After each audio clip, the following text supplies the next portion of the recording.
Hey, my fellow travelers. So, there's a lot of fakeness going on in the Black in China YouTube space. These guys aren't really showing the truth about what it's like living in China as a Black American man. So, I gotta expose some things. I've been living in China for 8 years, so I think I'm qualified to put the truth out there. Why am I saying that there's fakeness in this Black in China YouTube space? Well, if you type in the phrase Black in China into YouTube, most of the YouTubers that are going to pop up are Africans. In China, believe it or not, there are tons of Africans. Many of them come here as students, and some stay here to work in Chinese companies or they start their own businesses. And a lot of African guys get married to Chinese women.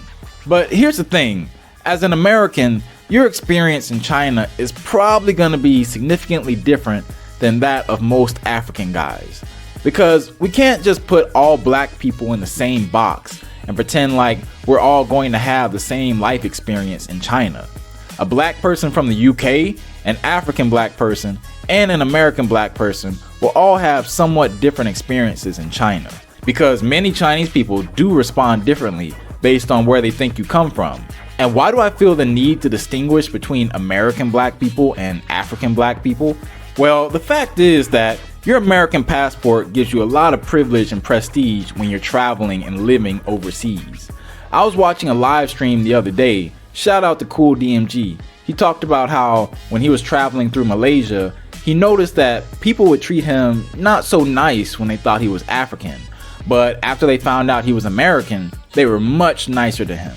And that seems to be the case in China as well, and many parts of Asia. In general, Asians just seem to have a negative perception of Africa and African people. I don't know why. Probably it has something to do with the perception that people have of Africa as poor. And also, African people are usually darker skinned. And in Asia, the beauty standard is that lighter or whiter skin is preferred. And Asians also prefer European features. So the combination of thinking Africans come from poverty and not liking how they look doesn't really work in favor of African people who come to Asia. A lot of my audience is Black American men, and although our ancestors came from Africa, as Black Americans, we are very disconnected from Africa and African people. I mean, the way we look, our culture, even the way we dress. If you put an African person and an American black person next to each other, a lot of the times the difference is very obvious. And many people in other countries can also tell the difference, so they treat us differently.